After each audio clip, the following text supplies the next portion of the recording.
Welcome to the Diabley Diaries for this week. It's really pouring down again on filming day, so we're inside again in my study.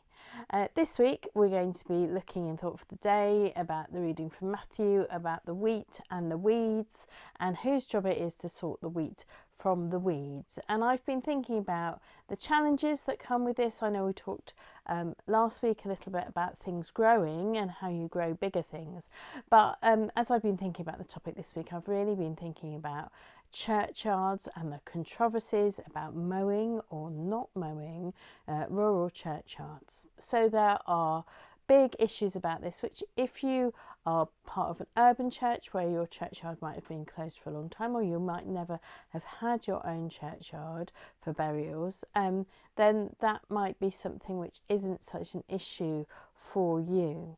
But in a rural situation, our churchyards, our burial areas around the church building, are much more likely to be open for current burials or to have been very recently closed. So there is a lot of anxiety about how much we should mow the grass in these churchyards and how much we should have a wildlife area where wild flowers can grow, all sorts of plants can grow. There can be a real biodiversity boost within that area in a churchyard where things are just allowed to grow wild, and how much people need good access to their graves of their loved ones. We had an issue in one of our churchyards around lockdown. The guidance from the main church was that nobody should go out and mow during lockdown because it was not essential, therefore we were not supposed to go and do it. And then one of our churchyards had some signs saying, we are not mowing this area, we are not mowing this area.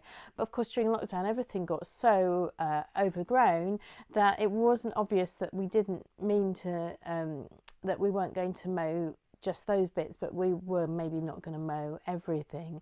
And someone got really agitated and they contacted me and they were like, this is terrible, this is just awful, this looks just so terrible and it's very disrespectful.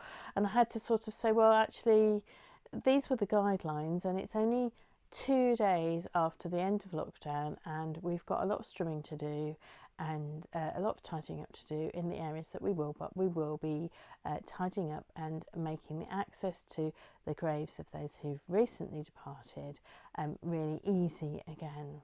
And it's a very emotive subject. Some people would like their churchyards to be mown, be very short all over. Other people would just like them to be completely rewilded. It's a difficult tension. So next time you go into a rural churchyard, maybe you should have a look and see, well, is there a wildlife area? Is it very neatly cut? Is this a churchyard which is on one extreme or the other? And maybe what do you think about it? Should we have weeds in our churchyard or not?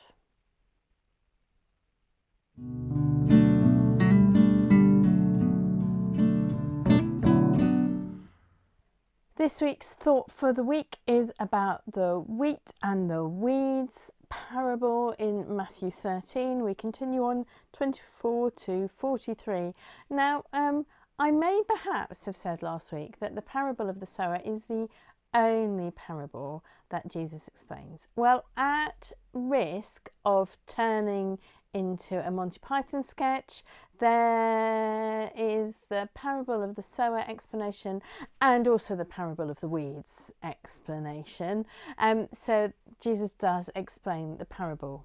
What happens in the parable is Jesus tells the parable. He says that there's a farmer who sows good seed, it's wheat seed, and then someone evil comes and sows weed seed in amongst the wheat, and the weeds grow up amongst the wheat, and then the farm labourers offer to weed.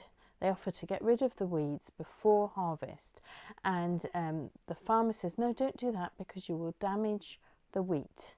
When the reapers come, they will separate the weeds from the wheat. That will be their job, and then the wheat will be saved and the weeds will be put in the fire. And their disciples go, oh, Jesus, please explain this.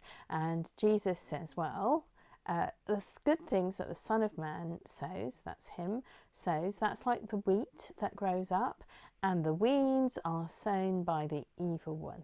You can interpret that in a sort of a bit of flexibly way if you want. And then Jesus says, so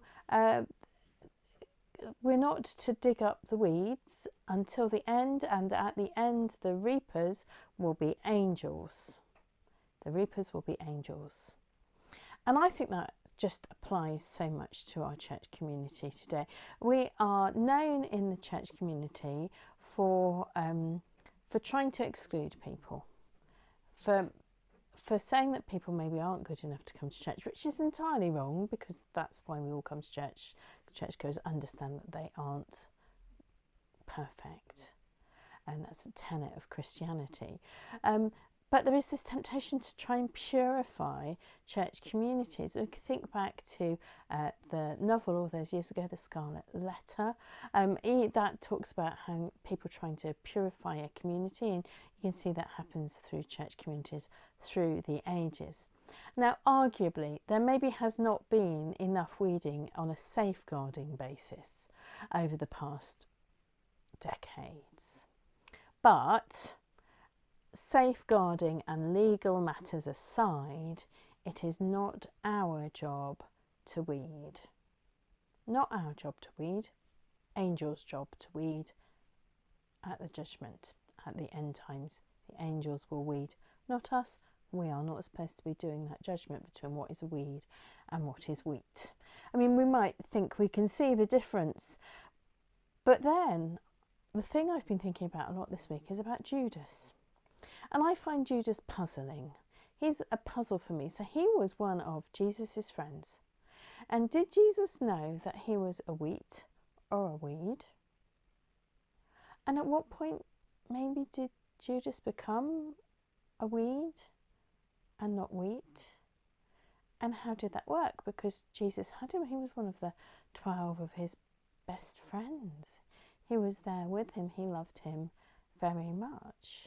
And when you think about Judas and you think about Peter, Judas and Peter did not necessarily betray Jesus in particularly different ways. It's just that Peter had the chance to ask for Jesus' forgiveness, and Judas never gave himself that chance, or couldn't quite believe that forgiveness might be possible in that way. So was Judas a weed or wheat? And if Jesus is prepared to let people that might be weed or might be wheat grow alongside the others in a church community, then so should we. We should be growing what we might think might be weeds and wheat together until the time when the angels will decide, not us.